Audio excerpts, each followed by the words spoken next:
The microphone feedback shrieked through the banquet hall, silencing 89 pairs of clinking wine glasses. But it was my mother's polished voice that truly froze the blood in my veins.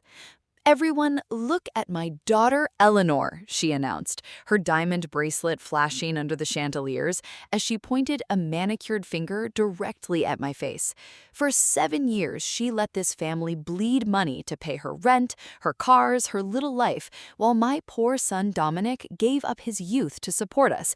And today, she won't even lend him 30 grand to start his business. You owe this family everything, Eleanor, and you are a cold, ungrateful parasite.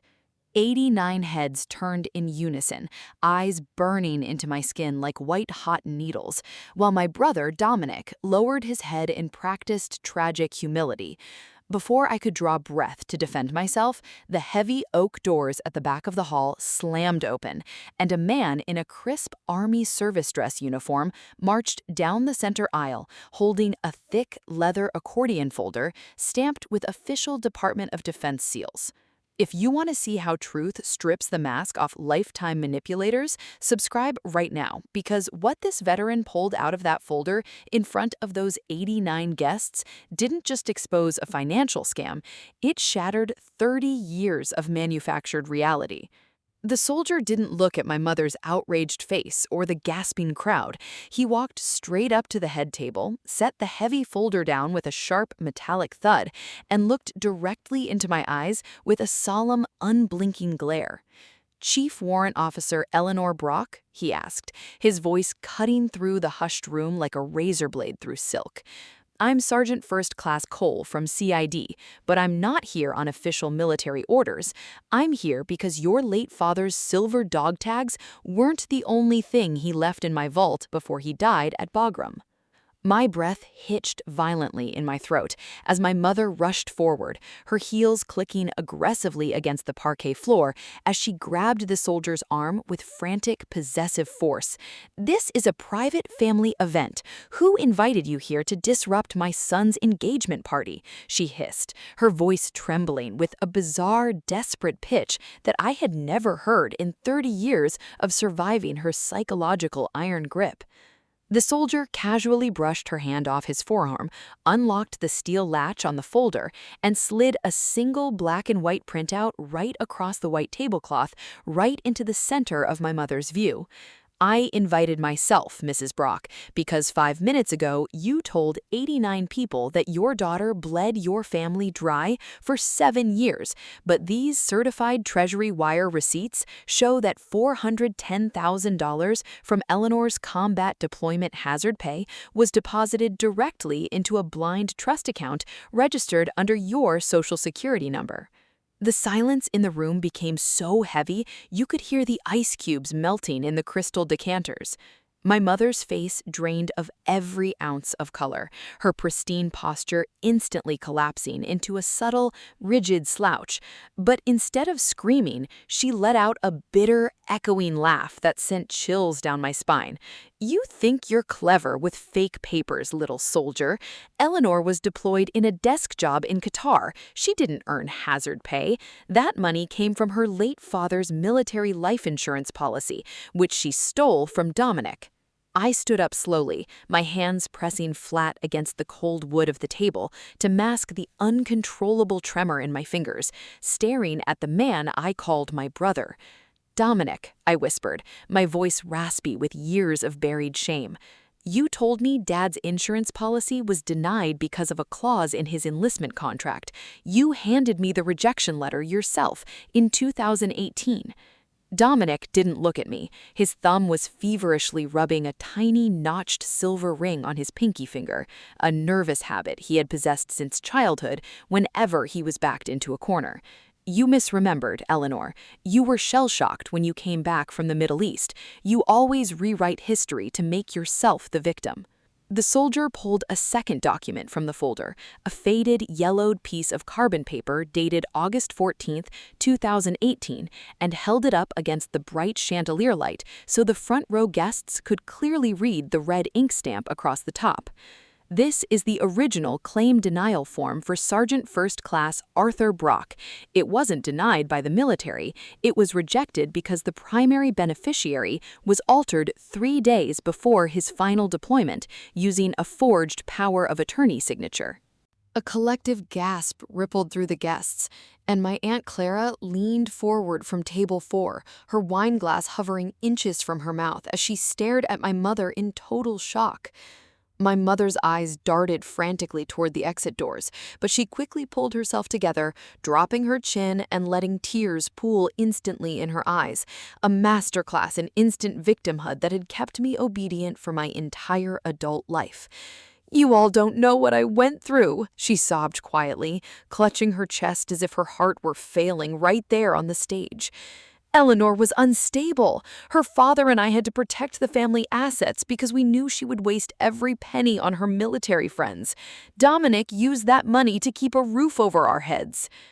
Is that why there's a registered property title for a 3-story beachfront condo in Destin, Florida, bought in cash under Dominic's name in September 2018? The sergeant asked softly, tossing a blue-bound deed onto the middle of the head table. I looked at Dominic, my vision blurring as the psychological puzzle pieces of my entire life began to violently reassemble themselves in my mind. The money I sent you every month from 2019 to 2023, the $2,500 a month I wired while I was living in a dusty barracks in Fort Bliss, I stammered, my chest heaving as the oxygen seemed to evaporate from the room. You told me Mother needed experimental cancer treatments that weren't covered by TRICARE. Dominic finally snapped his eyes up to meet mine, his face suddenly stripping away all traces of guilt, replaced by a cold, arrogant sneer that made him look like a total stranger. "You were in the army, Eleanor. You had free food, free clothes, free housing. What did you need money for? Mother gave birth to you, raised you, suffered for you. You owed us that money whether she was sick or not." The absolute malice in his voice didn't just break my heart, it shattered the thick, invisible chains of guilt that had tethered my soul to this family for 30 agonizing years. I didn't buy a single pair of new shoes for 4 years. I ate combat rations during holidays so I could send you my paycheck, because every time I called, Mother held the phone to her ear and cried that she wouldn't survive another winter without her medication. My mother took a step toward me, reaching out her hands with a performative, loving warmth that made my skin crawl.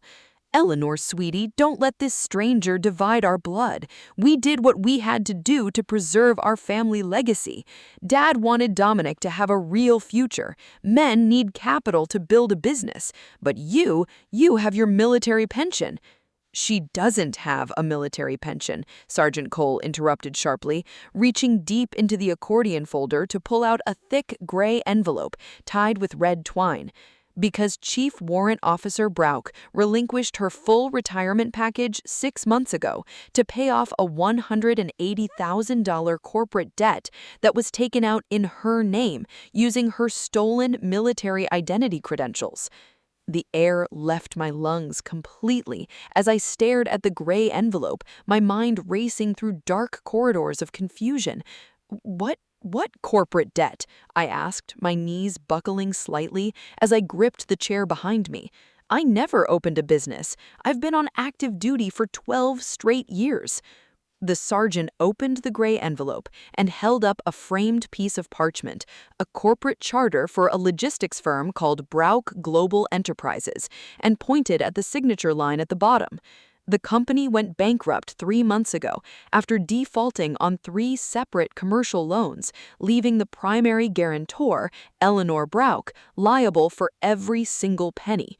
But the corporate registry filings show the operating manager wasn't Eleanor, it was her brother, Dominic Brouk.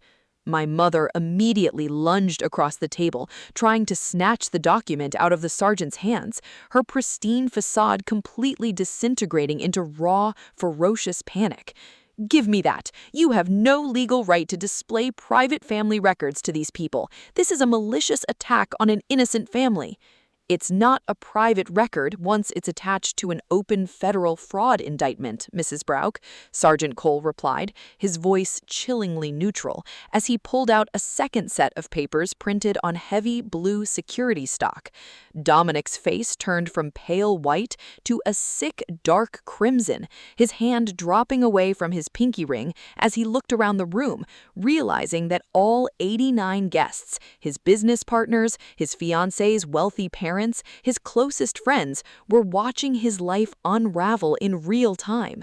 "Eleanor, tell him to stop," Dominic pleaded, taking a step toward me with frantic, sweating hands. "You know how Mother is. She made me put it in your name. She said because you were in the military, the banks would grant higher credit limits with lower interest rates. It was for the family business. We were going to pay it back."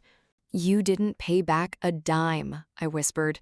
The sheer magnitude of their calculated, predatory parasite behavior finally washing over me like a tidal wave of ice water. "You didn't just take my money, you stole my future. You let me believe I was a burden while you lived in a beach house paid for by my deployment blood." "You were a burden," my mother suddenly screamed, her voice cracking into a terrifying guttural howl that echoed off the high ceiling. "Your father loved you more than he loved us. He spent his whole life talking about his brave little girl, while Dominic was left behind. We took what was rightfully ours. You owe Dominic his fair share." The room was so quiet that the hum of the air conditioning sounded like a jet engine. Sergeant Cole didn't flinch. He simply turned a page in his folder, his eyes fixing on my mother with ruthless precision. "You talk a lot about what Arthur Brouk wanted for his family, Mrs. Brouk, but you forgot one small detail about the day he died in Bagram." My mother froze, her chest heaving, her eyes widening in genuine, visceral terror for the first time since the soldier had walked into the room. What are you talking about?" she stammered, her voice suddenly dropping into a fragile, hollow whisper. "Arthur died in an enemy mortar attack. His squad was ambushed." "Arthur Brouk didn't die in a mortar attack," Sergeant Cole said, his voice lowering into an intense cinematic frequency that held every single person in the room completely spellbound. "He was the chief logistics inspector for the 101st Airborne Division, and 3 days before he died, he placed a confidential call to the Judge Advocate General's office to report a multi-million-dollar supply theft operation operating out of his own home base in Georgia." My head snapped up to look at the sergeant, my heart pounding so hard against my ribs that it felt like a trapped bird. "My dad reported supply theft?" "He did."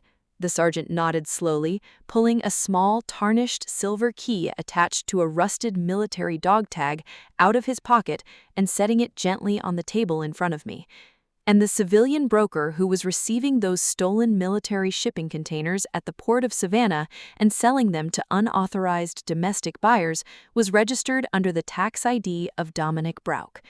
The entire room seemed to tilt on its axis as a terrifying, mind-bending reality shift locked into place. Dominic fell backward into his chair, knocking over a crystal water pitcher that shattered on the floor, sending water splashing across his polished leather shoes. That's a lie," he choked out, his voice cracking violently as sweat poured down his forehead, soaking his silk collar. "You knew exactly what it was, Dominic," Sergeant Cole said, looking down at him with utter disgust. "Because when your father found out his own son was involved in federal treason, he didn't cover it up. He gave your mother a choice: hand over the bank records and let Dominic face justice, or he would turn the files over to the military police himself the moment his deployment ended." I looked at my mother, the air leaving my lungs in a cold, ragged gasp as the darkest layer of the truth finally exposed to the light. "Mother," I whispered, my voice shaking so hard I could barely articulate the word. "Dad didn't die from an enemy attack? Did he?" My mother stood frozen, her eyes wide, staring at the tarnished silver key on the white tablecloth as if it were a venomous snake ready to strike her. She didn't answer. She couldn't answer. Sergeant Arthur Brouk was killed when his supply vehicle was targeted by an improvised explosive device. Sergeant Cole explained, his voice solemn and heavy with unyielding moral weight. The investigation was closed as a combat death in 2017, until 3 weeks ago when a digital archive of your father's encrypted personal laptop was finally unlocked at the Pentagon's Cyber Forensics Unit. The sergeant pulled out a final sheet of paper, a printed transcript of an email time-stamped 6 hours before my father's final patrol.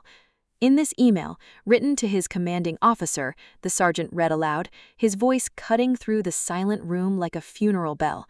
Arthur Brouk wrote in his email, "If anything happens to me on this patrol, do not look to the mountains. Look to my bank accounts. My wife and son have discovered that I am turning over the ledger tomorrow morning. They told me today that if I destroy Dominic's life, I will never make it back home to see Eleanor." A collective shriek of horror erupted from the back of the hall. My Aunt Clara covered her face with both hands, sobbing aloud, while several guests immediately stood up from their tables and began walking out of the room in absolute disgust, unable to breathe the same air as the two monsters standing at the head table. My mother collapsed onto the padded banquet chair behind her, her face a mask of total, irrecoverable defeat. All her decades of psychological manipulation, toxic control, and performative superiority dissolving into worthless ashes around her. "You," I said, taking a step toward her, my military discipline completely overriding the crippling emotional shock that had held me hostage for the last 20 minutes. "You kept me deployed. You kept me sending money, not just to steal from me, but to keep me away from the investigation, so I would never ask questions about Dad's death." "Eleanor, please," my mother whimpered, reaching out a trembling, wrinkled hand, her voice stripped of all power, reduced to the pathetic begging of an exposed predator. "I did it for your brother. A mother protects her son.